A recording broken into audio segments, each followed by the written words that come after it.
Jennifer Stretton is a mountain leader, multiple nonprofit founder, and the driving force behind the newly formed World Climate Relay.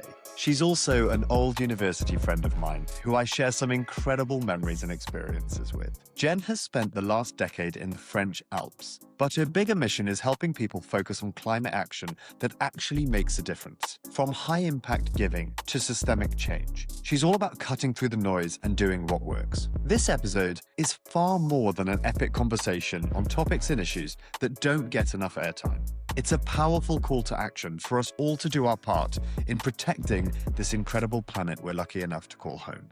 Enjoy. Welcome to the Good Ideas Club, Jen. It's an honor to have you on as an old friend and as someone who I've been watching from the sidelines do so well in life. Welcome to the show. And can you start by telling us a little bit about yourself, please?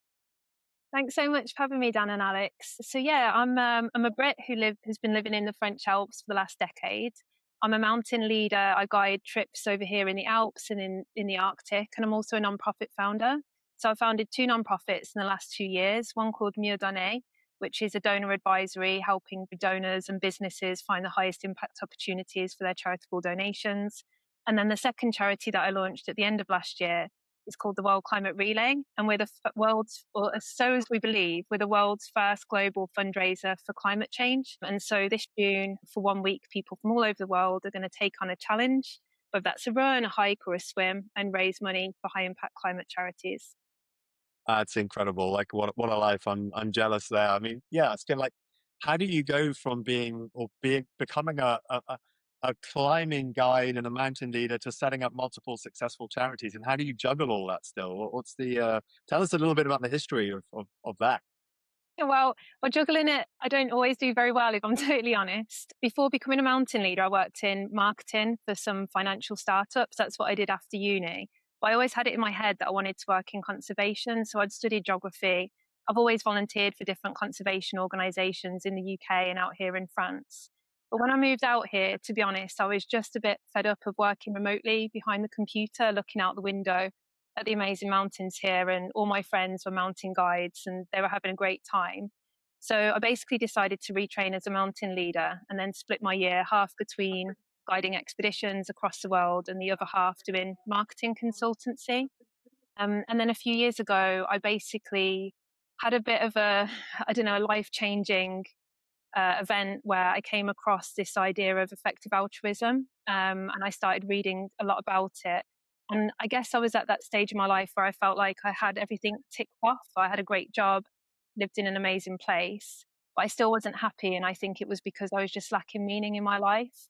And that's when I went on this journey to try and work out how to use my skills and time to do the most good. And that's when I founded my first charity. And then, subsequently a second followed because I don't have enough to do, obviously. Can you just, I mean, for those that aren't aware of effective altruism and that movement, can you just explain that a little bit more? And then maybe just like, what was the key thing about that thing that was so kind of, I don't know, pivotal or I guess profound in your life?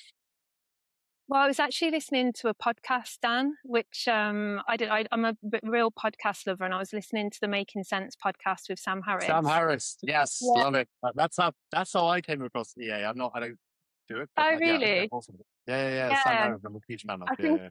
I think he's responsible for a lot of us discovering it. But Yeah. I just remember I listened to that podcast, and Will MacAskill he's a similar age to me. He went to Oxford Uni, and although effective altruism was a thing before Will MacAskill sort of took it up, he's sort of seen as like, I guess, the father of the modern effective altruism movement.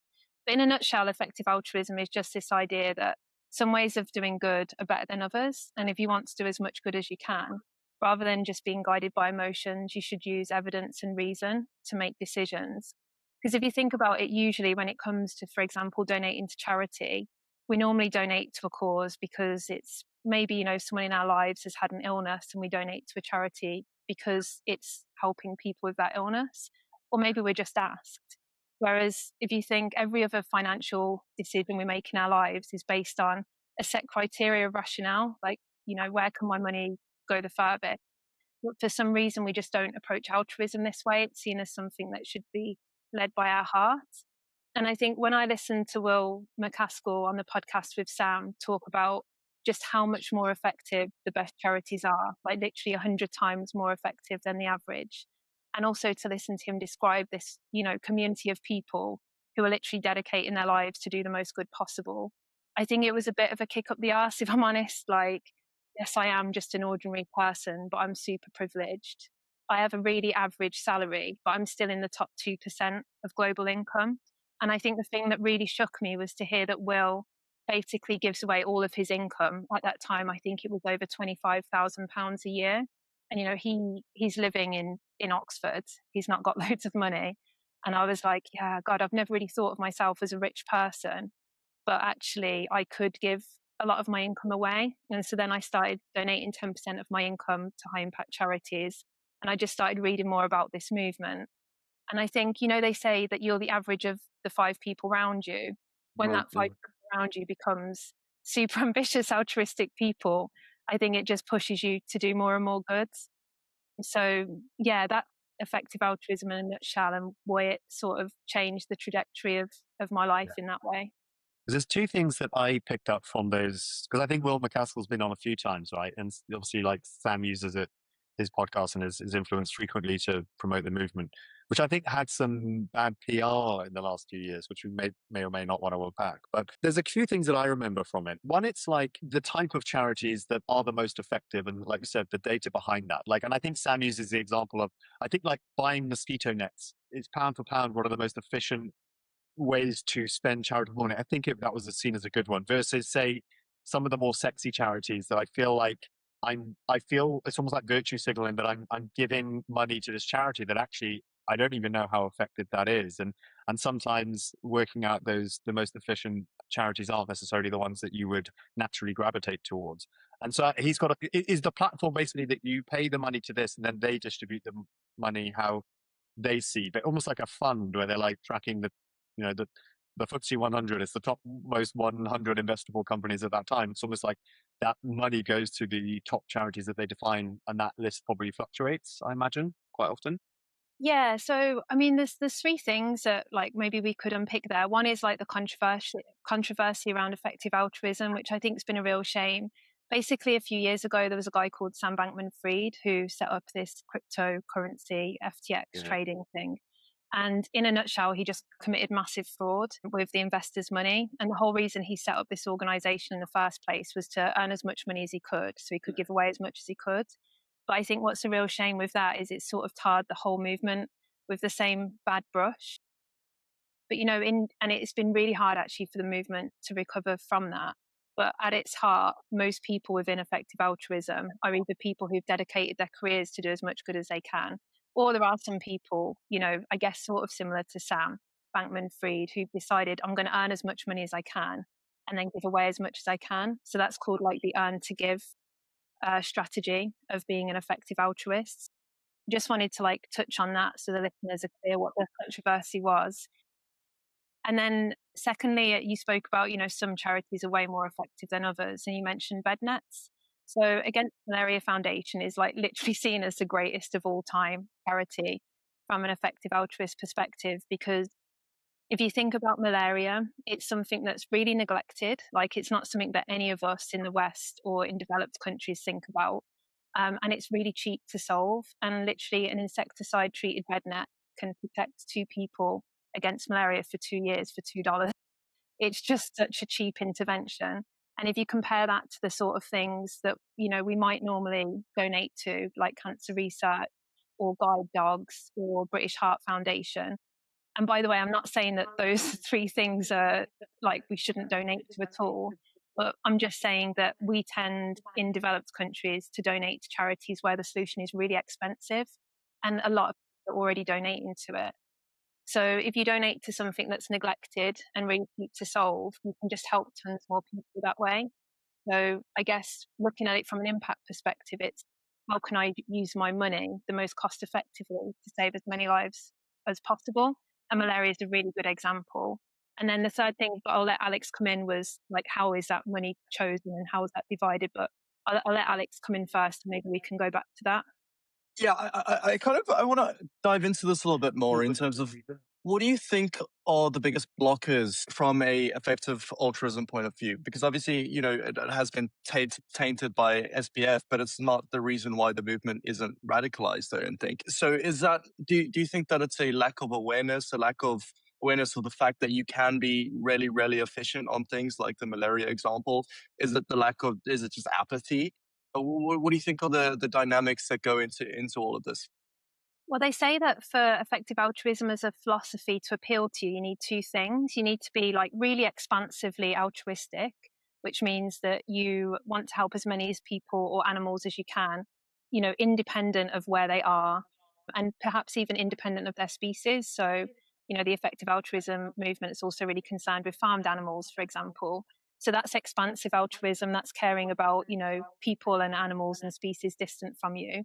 But you also need to be very rational, and that's actually quite a strange combination because usually highly rational people aren't that empathetic, and really empathetic people are often not really rational. So you need those two character traits. And there's some stats on this. I don't know if it's true, but it could be less than 10%, maybe 6% of the population who have those two interlocking traits. So I think that's one. And I do think another one is maybe a PR thing. Like if you look at the Effective Altruism Forum, it's really in depth and scientifically rigorous. And I think we've done a really bad job of just of PR. Basically, we've done a really bad job of being on social media, making little shorts, capturing people's attention. I think people just don't have the attention span to read through a 50-page cost benefit analysis of different charity allocations. So that's why my charity Miodane in France, that's what we do basically. We try and popularize this research and make it more accessible. And then with the World Climate Relay, it's exactly the same. It's like a fun thing, a global movement, go outside and exercise. But the money that you're raising goes to really high impact charities. So yeah, I think it's just a bit of a PR problem as well, to be honest, Alex.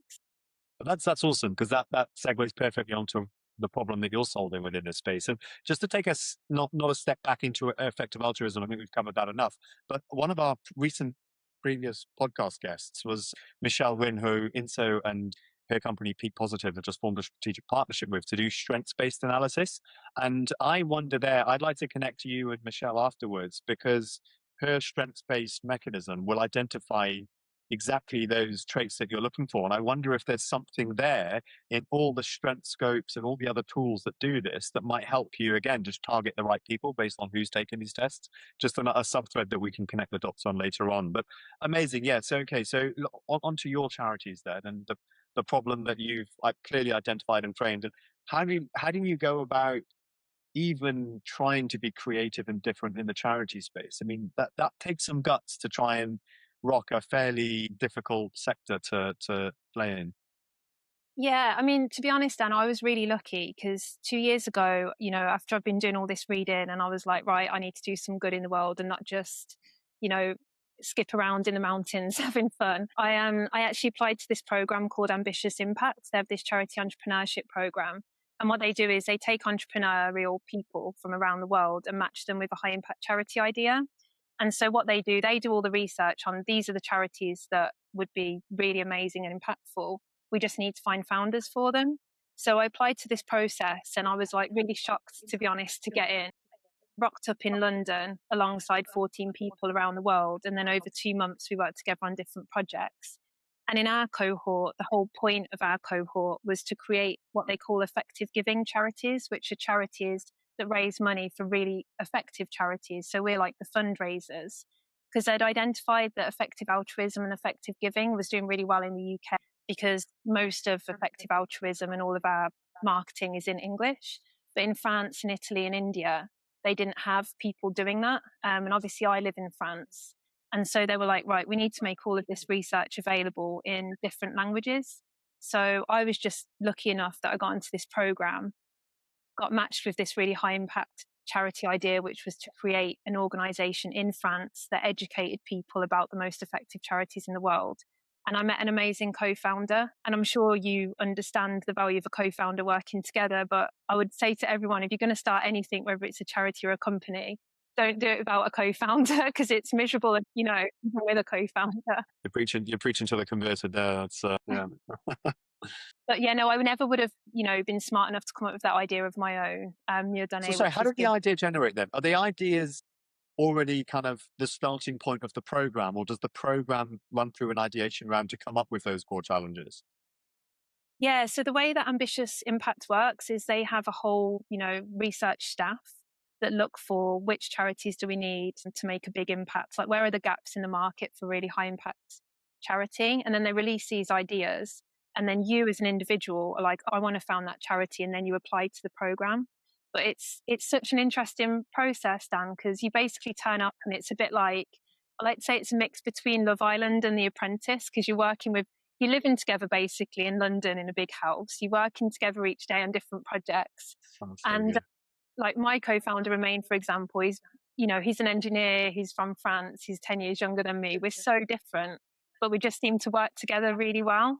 I love that. And then, over that time, you match with your co-founder. But Ambitious Impact themselves, not only do they have all the research on these are the best charities we should launch, they also teach all the skills to launch a high impact nonprofit, like how to make decisions based on impact. Basically it's like entrepreneur school. Yeah, it sounds like a mini MBA for charities. They should totally Yeah. televise that. Like that would be an incredible show to watch. Yeah, you need to speak to the founders of that, make that happen. Well, that's There would have been amazing. a lot of there would have been a load of arguments between me and Romain on that program. That's what makes good TV, though, right? Oh, well, I love that story. That might be my favorite founder introduction story ever. I think that's really cool. And so yeah, so then like you just went away and did it, and I think you said didn't you raise over 1 million? Was it €1 million into that charity? Yeah, so basically the way How do sorry, you go Dan. about doing that? Do you have a big network of people with deep pockets? How do you get £1 million? Or was it pounds or No, euros you had? no, the thing that we definitely, we have ideas and we have energy, but the thing we definitely don't have is a network of people with deep pockets. Romain's basically just graduated from engineering and been working for a few years. And I've been, all my mates are mountain guides and stuff, a load of dirt bags. So we couldn't benefit from that. I think the thing that we did have, I have to say, is we had a lot of awesome advice from the program on what to do.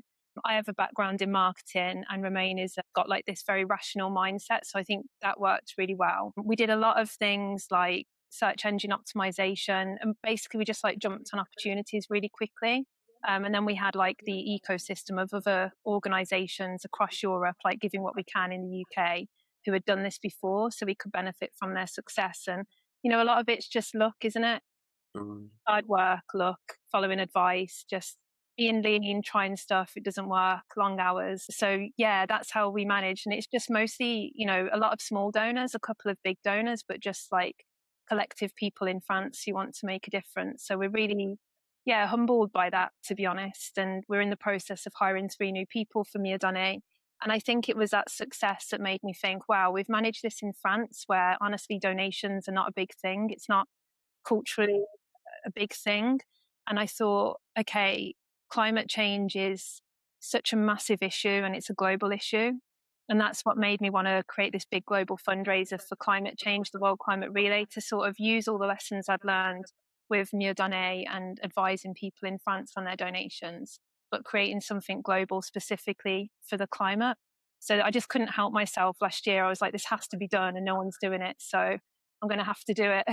Okay, so yeah, unpack that a little bit more. Like what, like well, I read is it some aspiration to kind of like collectively combine all the distances done to do a few laps of the earth or something like that? Is that right? Is that the kind of collective goal there?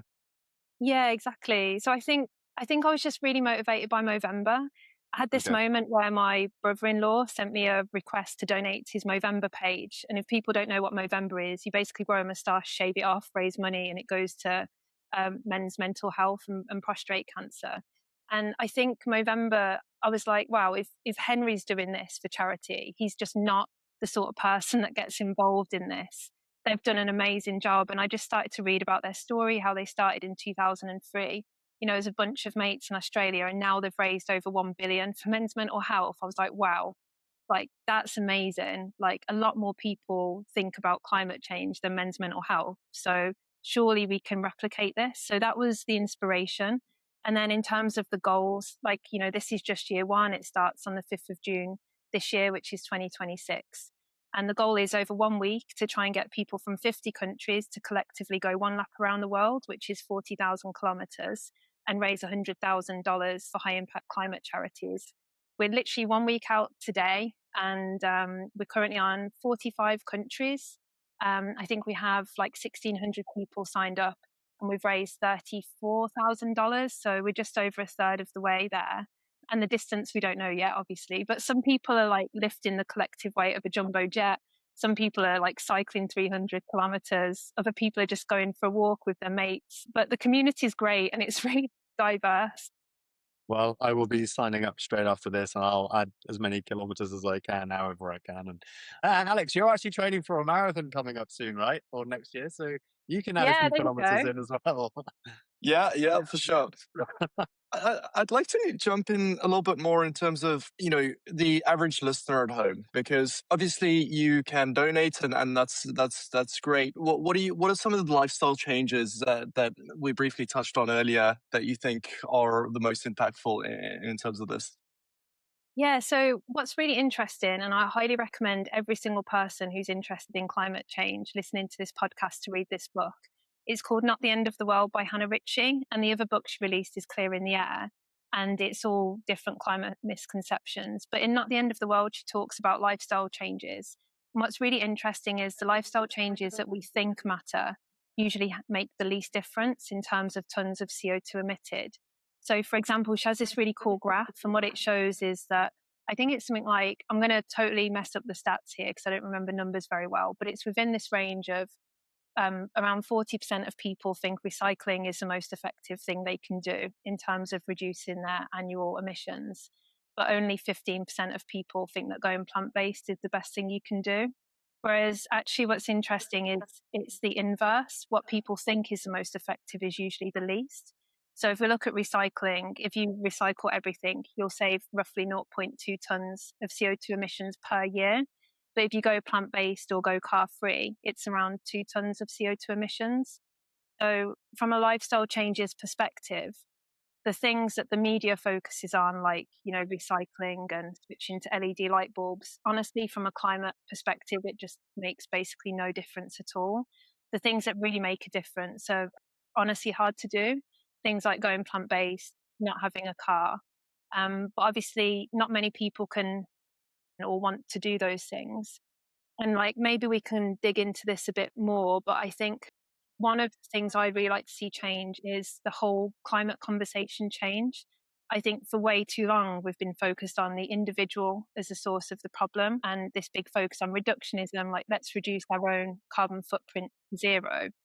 But actually, if we want to be ambitious for the climate, we need to think beyond just our own individual carbon footprint and think actually, how do we change the whole system? Because Alex and Dan and me, like, even if we, basically weren't alive, probably between us, we have a collective CO2 emission per year of like 50 tons. But actually, if you donate to the world's most impactful charities, you can avoid 50 tons of carbon emissions with a $50 donation. So yes, absolutely, we should be careful about our lifestyle choices.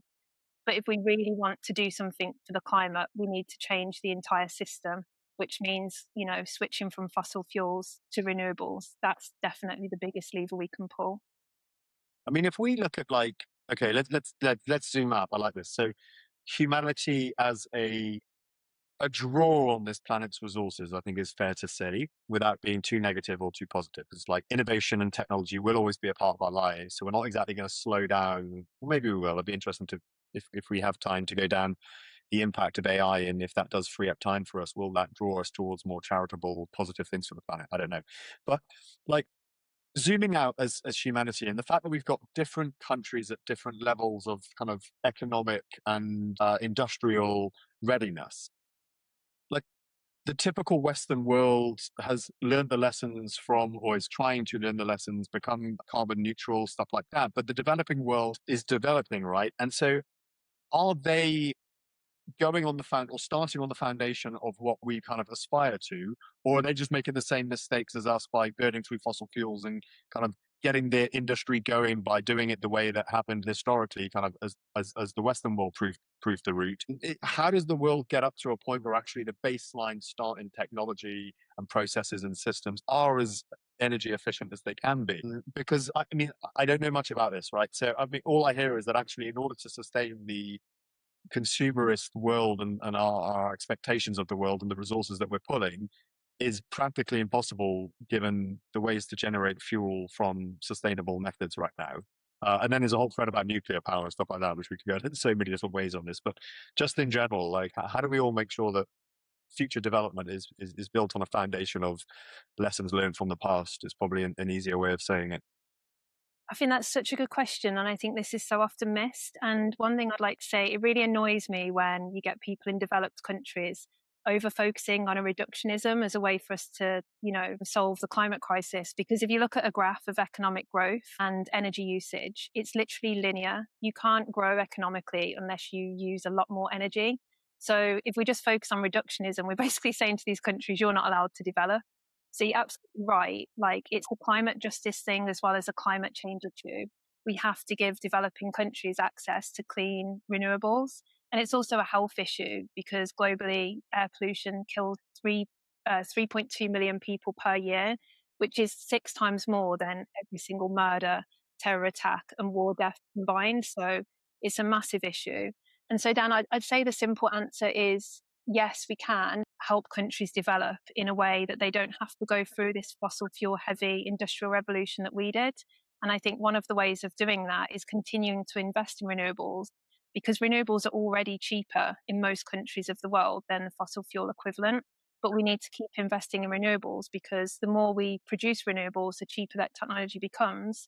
And I would also say that in developing countries, we should also, and like this is just a personal view aside from my, other work, but I think we should be financially helping developing countries to get access to that technology as well, because we've benefited from the Industrial Revolution. We've caused most of these emissions, and those countries are suffering from it. And the problem there, though, is that like all this, the intellectual property behind developing the next most efficient energy source, right, is so fiercely and closely protected that it comes like sharing that collective intelligence and being willing to kind of say, for the good of the earth, I'm willing to share this new breakthrough that was developed in, say, the UK. I mean, do people who are, maybe it comes right back down to the incentives of the kind of people who are developing this technology, which even goes on to the thread of should we pay charitable CEOs higher wages because they can earn more money for the charity? There's this whole thing about, oh, charity people should never be paid well. And so I'd love to get your thoughts on that thread as well. But yeah, to the point of like keeping on to the kind of sharing of knowledge, are you aware of any countries or particular good breakthroughs and intellectual property that has been shared and then also used to the benefit of other countries that are developing? No, I think, to be honest, Anne, with when it comes to renewables, we don't have to even think of technology that doesn't exist. So I'll just give you the example of solar. So solar energy is reduced in price by 90% in the last decade. And solar is a really interesting example because it started off in the 50s as something that was used in satellites. It was so expensive. To make one solar panel then would have cost about £600,000. That's how expensive that technology was. So it was used on satellites to produce energy. And obviously, those agencies have a lot of money, so they invested. And then as they invested over time, it became cheaper and cheaper because the more you produce, the cheaper it becomes, obviously, as with most products. And then in the 70s, it started to be used on lighthouses and houses in remote areas. And then in the 90s, people started to use it in their homes. But I think there's a really good story in Rutger Bregman's book. I think, no, maybe it's in Hannah Ritchie's book, actually, Not the End of the World. She talks about there was a politician in Germany who became convinced that solar was the way to go. And at that time in the 90s, solar energy was really expensive. So basically, what Germany did was they invested a load of money in solar at a time that it was really expensive. But because of that, it made it cheaper for literally everyone else. And so now we're in a position where in 10 years, the cost of solar panels is reduced by 90% and offshore wind by 70. So I think that if we look at our existing technologies, we can definitely see that. And then looking ahead to new technologies into the future, one of the reasons I think philanthropy is so important is a lot of new technologies like next generation geothermal, which we can potentially discuss. It needs so many different technological breakthroughs from so many different sectors that there's no single company that's going to take that on. Whereas if you have, philanthropic dollars going into that development, and you have like someone like the European Union or the US as a government taking that on and subsidizing it or putting in policies in place that make the development easier, then you're in a situation where you have a novel technology that is widely available because it hasn't been produced by just one company. And I think for most next generation renewable technology, that's going to be the case because we're going to have to draw from so many different sectors of expertise. But I think that's where philanthropy sits really well. I'm drawn to Alex, your point about there's no quick getting to the final product, right? It's your rocket analogy. Is it the SpaceX graph you show with the how messy the first one was, and everyone thinks you just jump straight to this clean, shiny final project, and this is something that I think draws huge parallels there. And yeah, I am glad you mentioned the ground source stuff, because I wanted to ask, like, what technologies do you think are, like, if you had an unlimited budget now and you could solve this project by allocating funds, what top technologies would you be looking at investing in? That's such a good question. One of the technologies that seems the most promising is next generation geothermal energy. So, geothermal energy, as I'm sure the listeners know, you drill down, you pump water down into the ground, it heats up, you bring it back up, and it drives turbines and produces electricity. At the moment, you can only really do that in places like Iceland, where the rock is really hot near the surface of the earth. But with super hot rock geothermal, you can drill down much deeper. And so that unlocks, way more countries where you can have this type of energy. So if I had the money and the funds, I would be investing in that technology to bring it to market. And, some of the charities that the World Climate Relay is supporting this year, like the Clean Air Task Force, have been really instrumental in making that technology cheap enough to bring to market and also to develop some of the technology that's needed. And the other thing I would be investing is advanced nuclear. And I know that nuclear energy has had a bit of a bad rap in the past, but it is just such a good source of energy. And, we can make small reactors. And it Yeah, I know I've got to jump in here because I'm a mentor on this year's NATO Diana project, which is the Defence Innovation Accelerator for the North Atlantic. And one of the companies in our cohort is the Canadian Space Mission Corps, or something like that, CSMC. And they are building the world's first micro nuclear reactor. I will link you up after this because I think there could be some interesting things there. But their whole thing is targeting the Arctic first, because in their pitch, which I listened to last night, at the Prague Planetarium, which was fantastic. They gave this amazing stat that for every oil barrel that gets used in the Arctic to generate or to fuel the generators there, it requires 7 barrels worth of oil of energy to get it there. So that is that is a crazy, crazy, crazy inefficient use of fossil fuels. And so their whole thing is, if you could drop these micro reactors into the Arctic, that would immediately save 8 barrels of oil for each equivalent burnout. And I just think that's incredible. And yeah, the technology that is evolving around us is mind blowing. And I just wonder what else in the future will emerge as kind of entirely new things. I'm sure some deep space exploration might unlock some new energy source back on Earth. But again, that always brings the crap, right? So we never just jump straight to the clean, easy solution. There's always that, like you said, the industrial revolution and the horrible overuse of technology and misuse of technology and resources before we arrive at a sustainable version of it. But hey, that's amazing. That's and that I a lot to unpack there. Yeah, I think what gives me hope, to be honest, is the fact that we literally already have the technology that we need, like solar and wind and nuclear and geothermal. Like we already have that. We just need to scale it now. And the other thing that brings me hope is the fact that I think this brings me hope, but it also makes me frustrated. We have the technology and we sort of know what to do, but we do need people to get behind it. We need to fund this technology, and part of that is also getting government behind it as well, because I'm sure you're aware of the problems with subsidies for fossil fuels. And I Uh, read a really interesting stat actually, just shortly after the war in Gaza started. Sorry, not Gaza, the war in Iran started, and it was talking about the economic cost of fossil fuel shocks. And in the UK at the moment, everyone's talking about how the cost of going to net zero is astronomical.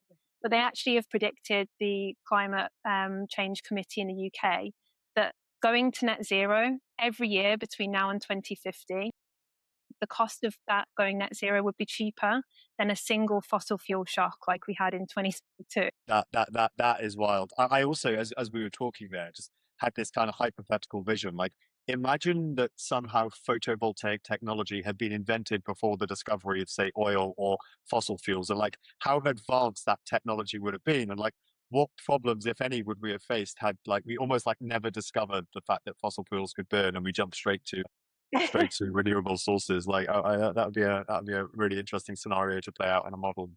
I feel like there's a lot of parallels because we work with a load of companies and organizations and stuff on innovation and change, but the common thread is always people only change because they need to change. And I think there's a lot of parallels there with obviously climate change. And I'm wondering, you know, when you had the whole issue with the ozone layer, I don't know if that's fully resolved yet or on track to, but I feel like people were more likely to band together because it was almost framed as this existential need to actually act upon it. And I'm wondering, does does it always need something like that? Does it always need a conduit that justifies, or are we going to reach a point where people are actually just good at doing what they should be doing, like on a baseline before it's too late? And also just there's loads of efficiencies that come with nuclear and energy production and stuff, but at the same time I feel like our production of everything is also going up in AI data centers, and just it's like you have to also be able to use things more efficiently and change your mindset. Now I know you're not exactly pro reductionism, but I do think that producing things from a fundamental level can be avoided or should be avoided. But yeah, I don't know. I'm not too in the space to be able to know like what the sense is from like what you guys are feeling about. Maybe like one thing to talk about there, Alex, could be it sounds like you're asking the question, like, what does it take to make people actually act?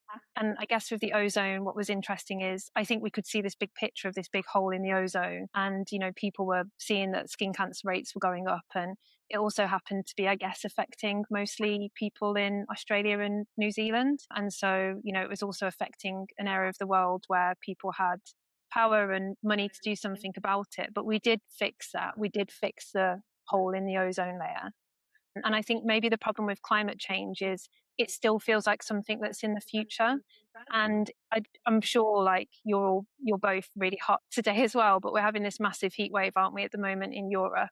And I think the problem is on the BBC, for example, you just see all these pictures of people on the beach and like in the fountains in London, like it's a great lark. It's really fun, isn't this great? So I think it's not really affecting the people with the power and money in the same way that it's affecting the global south, where they're having, huge crop failures and floods. But, it actually is affecting us in that way. If you think about Florida, all the massive floods that we've had and across Eastern Europe last year. So I think people just aren't able, and just part of being a human. I think it's such a big issue that we struggle to connect with it. But I'd also say that the other big issue we have is if you look at almost every single article about climate change, what does it have in common? It focuses massively on the problem. It makes it seem like really catastrophic, like it's too late, but it doesn't talk about solutions. And if it does, they're all things that we know don't really add up, like recycle and switch off your lights and we sort of know deep down, like, wow, that's not going to stop the ice caps melting.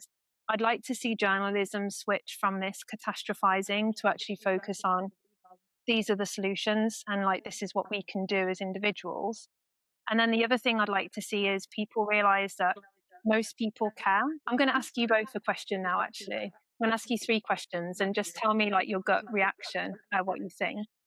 So there's been quite a few global surveys in the last few years on people's attitudes to climate change, and they've literally interviewed hundreds of thousands of people across the world, different countries at random. And the first question they asked is, what percentage of people worldwide care about climate change? So they think it's a man-made thing and they want to see urgent action. What would you say, Alex? 60%. Dan? So hang on. So total global population who care about climate change. Yeah, as an average Okay. across the world. I'm going to say it's much lower. I'm going to say 1%. I'm going to go extreme. Okay. And then I'll ask you 2 more questions. So the second question is, what percentage of people worldwide would vote for pro-climate policies? So that's things like carbon taxation, investment in public transport. What percentage of people would vote for that? I'll go first this time. Shall if 1% care, like as in care about it, I don't think it's going to be too different from that. But I do think it's a bit more because I think people are socially primed to vote for kind of ESG friendly thing. I'm going to say 2%, then I'm just going to double what I said, but still low. Yeah, on a similar thread, I'd probably go like 80 because it's one of those things, or at least the relative number would be higher because it's a very virtuous thing to want to vote for almost. Okay. And then the final question, what percentage of people worldwide say that they would donate 1% of their income to fight climate change? 0.0001. But wait, is this because it's one thing to say it, it's another thing to actually do that in Yeah. reality too. So See, we yeah, overanalyze everything. We can't give gut not feel even one answers in it. percent. So Okay, I'll give you the answer then. So, what percentage of people worldwide care about climate change? It's 86%. wow. Yeah. What percentage of people worldwide would vote for pro climate policies? 79%. And what percentage of people worldwide would donate or say they would donate 1% of their income? It's 69%. See, I'm And such a pessimist there yeah, for humanity. Wow. Okay. and I've done this. I didn't mean to like put you both on the spot, but I've done that question to quite a few audiences, and like people are always really negative. And basically, as humans, we have this cognitive bias called individual optimism and societal pessimism. So basically, and Dan and Alex, I do this too, don't worry. Like we basically go around thinking we're really great and virtuous and moral, but everyone else in our country is not. And if you do quite a lot of social interviews with people based on, how happy are you compared to people in your country, it basically replicates. So it's just a cognitive bias we have for all aspects of our lives. But I think this is the biggest problem holding us back from making progress on climate change. We Alex's think, numbers are pretty good, actually. Like that, when you weren't too far off, man. But like, I just assume then that, like, again, like almost to your point earlier, Jen, about like, you know, the people who actively care about it and talk about it are, my assumption would be almost like I got anchored to your point about earlier when you were like, I'm a top 2% earner and I wanted to pivot my energy to something more useful. And I almost felt that like the people who would be yeses in those questions would be, again, that kind of small segment of people who were in a position to care about it and do something with it, whilst the majority of the world have more realistic problems that are on their doorstep facing them right now. Like, where do I live? Like it's like Maslow's hierarchy of needs kind of problems. Like, I'm struggling for a job. I've got other problems, financial problems, struggling to feed my family. And I just kind of like tried to, that was me, and just trying to like play it out in my head why I went so low. yeah. Yeah, that's What's really really interesting. interesting though, Dan, when you talk about Maslow's hierarchy of needs, when it comes to climate, I think it's a bit inverse. So the final question, who would give 1% of their income? The country that actually was the least generous was the US. So it was only like 50% of people in the US said they would give 1%. But Bangladesh, which is one of the poorest countries in the world that's the most affected by climate change, there was well over 70% of people from Bangladesh who said they would That's donate. fascinating. Yeah, Yeah, so that's it's not fascinating. what Yeah. you think. I wanted to ask briefly, and I don't want this to go down an AI rabbit hole. I always say this. Alex always says like it's okay to stick on AI because people care about it, and I think it is worth raising here. How do you think this whole kind of wave of AI disruption and anxiety across any business model and every sector? How do you think that plays out in the third sector and charities? And do you think that if the model of AI replacing humans and therefore humans having far more time on their hands, if it plays out like that, which I don't think it will, that we'll all of a sudden become more aware and dedicated to solving the core problems around climate change and other social impact projects. Like, not to kind of frame it one or the other, but just if AI then just kind of starts consuming more energy and kind of drives and sucks more resource out of the planet, do you think it actually has a really negative effect in terms of the missions that people like you are trying to achieve?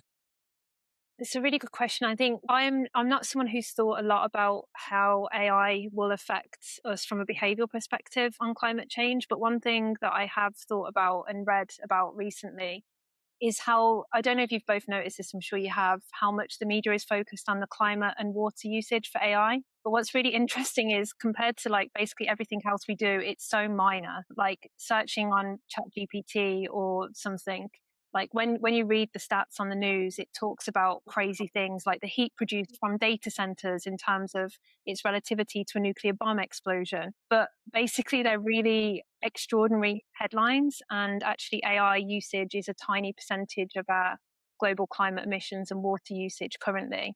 And I think it's a really good example of how we've all become fixated on the wrong things rather than facing the big problems like, systems change, investing in renewables. And I'd actually really recommend to both of you to read Andy Maisley's really good Substack.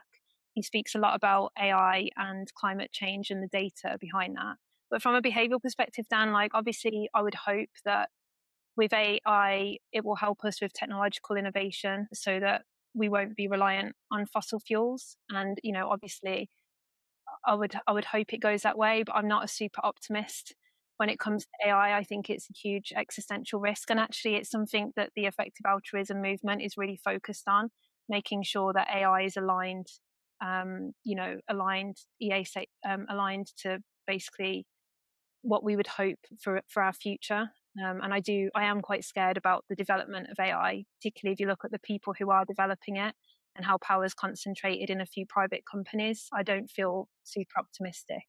I mean, what about you two? You say, I'll jump in on this one. So I'm also the classic AI pessimist, but I had an interesting discussion with my friend the other day, in which case it's like, if you control, which is a very big if for the existential side of things, which again is like, I'm with you on that and the problems that are looming, but there is also huge potential, because if you think about the kind of R&D speed up that AI could provide, and the examples of the protein modeling and stuff like that, but just extrapolated to all sorts of different industries. And for Plus, example, if we layered can with quantum as well, Alex. Like to the previous episode we had, plus quantum, that hyperspeeds that part you just described, not just AI.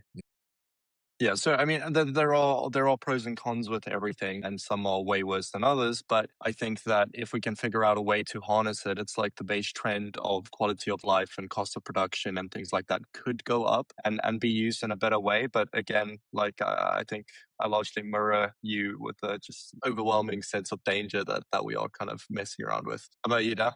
I'm drawn to the analogy we often raise that you use a lot as well, is the running shoe analogy. I mean, I'm less doom and gloom about it. I think eventually we'll just suck it all up and it just becomes as standard as the internet. Now, I like focusing on, like, what does that mean for me as a human being day to day? Like, will all of a sudden I have a load more time on my hands? And this is where I think that's a bit of a fallacy. I think AI gives us enhanced capabilities that will, yes, be used for good, and it will also be used for bad, just like the internet is. Will it change our lives fundamentally? Yes. How will it change how we engage with technology? Absolutely. Will it give me more time to spend with my loved ones and doing passion projects? I doubt it very much, because with that capacity gives us this feeling that we can achieve more. And I think the analogy we always talk about is that AI is like a pair of running shoes that you just put on and you just try and run faster, right? Like it doesn't, it's just another tool that makes you want to get out there and do something. I don't know if that analogy is right, Alex, but essentially I think we'll just end up running faster with more tools and capability, which can lead to burnout and stuff like that. But in the context of this question, does it give us more capacity to focus on things that matter more? I don't know, because again, we just end up spinning around making businesses and trying to make money and doing all the stuff that humans just tend to do anyway because of our species and our hunger for power, control. but Dan, maybe that's a We, really nice way for me to shoehorn in a point that I'd really like to make. Talking about AI, and we'll have more time, and then maybe we'll have time for more meaningful things. I think one thing that I'm really passionate about, I think that we can all be doing, is basically spending more of our time and energy doing good. So I think, one, that means that if you're listening to this podcast and you have like an average income in a wealthy country, I think we should absolutely be donating a percentage of that to high impact charities, because we have that means. But I also think that a lot of the people that have been on your podcast and listened to your podcast are super skilled and talented. And Rutger Bregman, who has the School of Moral Ambition, he just released an amazing book called Moral Ambition last year. And his whole thesis is that the whole way we view success is basically a huge waste. He goes to places like Harvard and tells graduates, okay, you're going to spend the rest of your life making money for an investment bank. Is that all life is to you? And his challenge is that we can all use our skills to do huge amounts of good. And so, talking about this crisis of meaning, which I think we're going to face more and more with AI, because people are going to be kicked out of their jobs, and maybe actually a lot of the bullshit jobs that don't matter will get squeezed out, and maybe there'll be more room for the meaningful jobs. But yeah, I would like to maybe end the podcast with just a discussion on that, and like, I wonder how you both think about using your time and energy for yeah. doing good. And I had a follow-on question about, how can we do good? And you raised the point earlier, it's not always about money, right? Like if you feel uncomfortable with donating or giving a percentage of your salary away, and I can see why a lot of people do that, because there's life and there's bills to pay, and bills go up, and there's not a lot of people have it. But I think the point is that you can you can squeeze, or you do the opposite and you earn more so that you can give more anyway. Like one thing I like to think about is how you can use your time and your skills to give non-financial good vibes and energy back into the world. And one thing I like to think we're doing with Inso on the daily is creating opportunity and having amazing conversations and inspiring people to step outside of their comfort zones and innovate and do creative things. And some people will use that inspiration to go off and try and make more money and do things that maybe aren't so good for the world. But I like to think that a lot of the conversations and inspiration that we've been a catalyst for are in the spirit of positive impact in the world. I don't know about you, Alex, but I'm trying to like wrap my brains here in terms of the introductions we're making and the conversations we're having and the amazing messages we get from everyone in the community and beyond. I feel like we're putting good energy into the world. And I feel like that's a kind of form of charity. We don't get paid for this sort of stuff. We do it because we love it and we do it because we care and we care about innovation. Now, the point there is that innovation is not always good for the planet or society. So it's not that innovation is a virtue signaling thing that's good inherently. But I don't know, Alex, how do you feel about that statement in terms of what we've put out into the world already?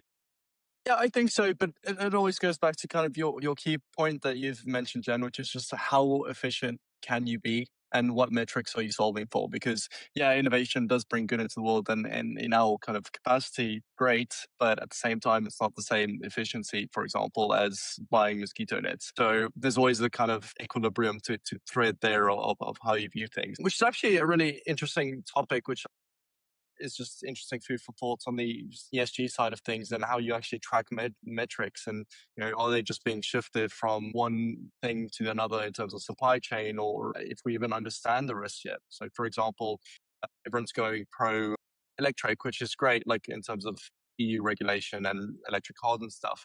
But at the same time, do we fully understand the environmental risks of lithium mining and decommissioning old batteries and the life cycles of those batteries? So there's always things to be thinking about on the innovation front too, right? Because it's very easy to push the narrative of electric cars, but at the same time, have we fully accepted and understood what that means? Yeah, I think this is a really good example of not letting perfection be the enemy of the good. Lithium mining is a big environmental problem at the moment because it often is carried out in developing countries which have water scarcity and we need a lot of water to mine for lithium and it causes pollution. But I think one thing that we need to be careful of is we should never compare lithium mining and the environmental cost of renewables to nothing. I think that we have to remember that fossil fuels also require mining and emit huge amounts of emissions, so we always have to compare the two. Of course, I'd like to see lithium mining done in a more responsible way. We can recycle lithium ion batteries, it's just more expensive at the moment. So I think this is another example of how innovation can be used to get over that hurdle. But I think one big thing I've seen in the media lately, which is very annoying, is always comparing always looking at the environmental cost of renewables in isolation rather than in comparison to the fossil fuel equivalent. So yeah, I think we should take both into account. And Hannah Rich's book, Clearing the Air, she does a really good job of going through those questions that most of us have, like, is an electric car better than a petrol car? A lot of people think that an electric car takes decades to pay back its carbon debt from production, but actually after 2 years of having an electric car, you're better off having bought a new electric car than having kept your own petrol car, from an emissions perspective, and that takes into account production. So I think we all need to become a bit more data literate too, for these problems. I think something that not really made very clear, but also the idea of fully assessing how you tackle and solve the problem. And I agree with you that going in the right direction is a good start. At the same time, like maybe the issue isn't necessarily getting more cars that are electric, but changing regulation and saying you're only allowed one car per household or two cars per household kind of thing. Or, is hydrogen technology worth trying to push forward? Just changing human behavior as well, over and above just saying, how do we transpose fossil fuels to electric cars, if that makes sense? But then, yeah, Yeah. like on the regulation side, like it takes a bold regulator to make a shift like that, which is then going to potentially be a risk that leaves them behind on their competition. We're talking to financial regulators on the show and people within our network, and we have this conversation with people who have the power to make decisions like that. And it's always that balance between protecting what they've got right now, which has been crafted and evolved over time and is the status quo, versus how do you actually create a condition which is an experiment in itself that might work in your favor, but it might not work in your favor for a very long time. Then you get into the politics of political cycles and all that sort of stuff. But hey, I mean, this conversation is flying. We've got like 10 minutes left. So the way we end this show is we give a question from the previous guest, which actually we got two for you. And I actually have a few quick fire questions that I can actually fit into the conversation. So my three quick fire questions are: what one global issue would you resolve tomorrow if you could do it in a click, and why? Inequality. Okay. Because I think that's causing a collapse in democracies worldwide. And that is literally seems to be the cause of all of the other global problems that we have. Love it. What three key actions for each listener would you encourage people to go away and do starting today? That's really nice. Okay. I think, obviously, I feel like donations are really important. And I think you don't have to be rich to donate. And even if you're not rich, if you donate to the most effective charities, like the ones recommended by Giving What We Can or the ones that the World Climate Relay support, you can make a huge impact even as a small donor. The second thing I would really encourage you to do is to become more data literate when it comes to the world's biggest problems. So go to websites like Our World in Data, read the work of people like Hannah Ritchie. Alex, I know you recommended the book Factfulness earlier. Yes, by Hans, Anna, and Ola Rosling. Yes, so she was involved in it as well. Gapminder is a really good one. That's a little bit more visual than Our World in Data. I don't know if you've seen that one, but it's worth going to. And the third thing, this is going to sound a bit cheesy, but just be kind. I think the world is so divided at the moment. And I think that as a species, we're not going to solve the world's problems if we fall out over stupid things. So be kind, speak to people who don't share the same views as you. And yeah, I think I'd love to see an end to the divisiveness that we're seeing at the moment. It's amazing. I just had a flashback to a previous podcast guest, Joe Haig, who also was a huge advocate for kindness. And the final question, which is not really a question, it's more of an opportunity for you. Please give us a final plug or an elevator pitch of the World Climate Relay and what that is and what we need to do to get involved. Okay, so the World Climate Relay is a global fundraising challenge for high impact charities. So for 1 week this year, from the 5th to the 12th of June 2026, people from all over the world are taking on a challenge. It's not too late to sign up. Just head to the website, create your fundraising page. You can take part on your own or as part of a team. The challenge can be anything. It doesn't have to be extreme. Like I said, we have someone who's going to, I think he's going to leg press the equivalent weight of a jumbo jet. But we've also got some people who are just doing a 10K run or a walk with their friends.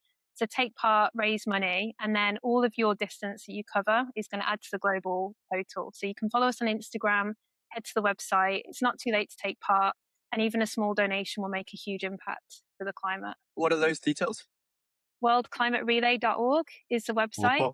We'll put all the links in the comments and the chat. Just a quick one out of curiosity. So let's say you were a kind of omnipresent global regulator that could just like snap, you've got your three genie wishes. If you could make three rules that everyone had to follow, what would they be? God, that is such a good question. I think the first would be to, don't assume the worst. It's not really a rule, is it? I'm trying to think of what rules you should follow. Do no harm would be one. Try and do as much good as you can would be the second one. And the third one would be, it's a really good question, Alex. Surely it has to be donate 10% of all earnings. It's like an extra tax that you actually have to pay. You can't avoid it. Donate 10% to high impact charities. That would be a good one.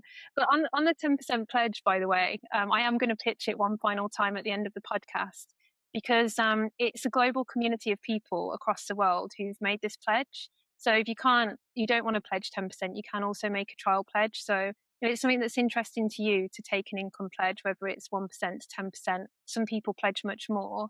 I'd really recommend going to Giving What We Can. And I think making that financial commitment, it does make you realize, actually, you might think, oh, I don't have much money to spare. But when you just set it aside, if you think what we all spend on lattes in a week, it's much more satisfying to spend that on these amazing charities instead. So that's a good rule, Dan. I'm going to shove that in there. Okay, amazing. Alex, end on the traditional method.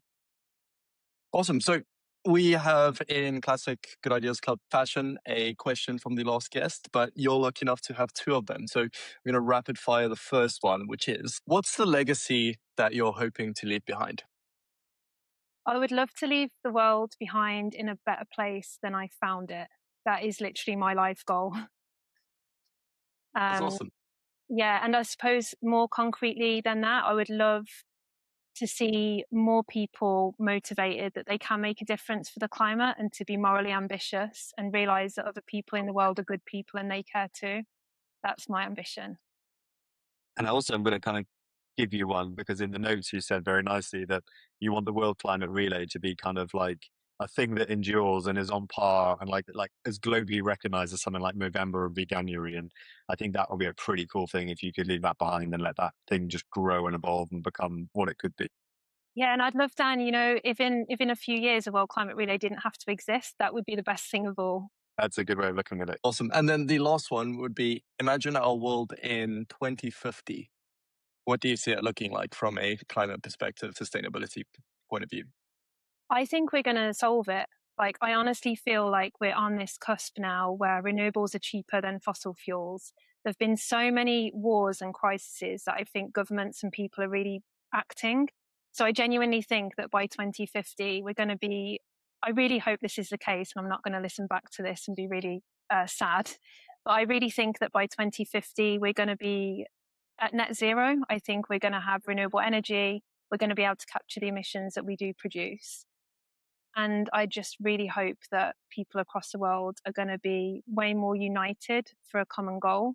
So, yeah, I think we're going to fix it. I didn't used to be an optimist, but the more I've studied climate change, the more optimistic I've become. And the more I've met the incredible people in our community and all of the volunteers and people helping us. And like people even like you, Dan, I spoke to you about the project yesterday and you're like, come on the podcast tomorrow. Yeah. Everyone I meet is so helpful and lovely. So it does give me a lot of hope. Oh, well, thank you. I mean, it's been an incredible conversation, and people like you are inspiring for absolutely everyone. And like I said, we will do our part in any way, shape, or form that we can. And I really look forward to following you and your journey and getting involved in the World Climate Relay, maybe even donating some of my salary, which as a co-founder is pretty low at the moment, bootstrapping a company. But yeah, we will continue this conversation and support in every way, shape, and form possible. So thank you so much for being on the show. Actually, yeah, for those, this is Jen's first ever podcast. I think you did incredibly well. What do you think, Guy? It was fantastic. Thanks so much. And thanks, Alex. I really appreciate it. And thanks for that.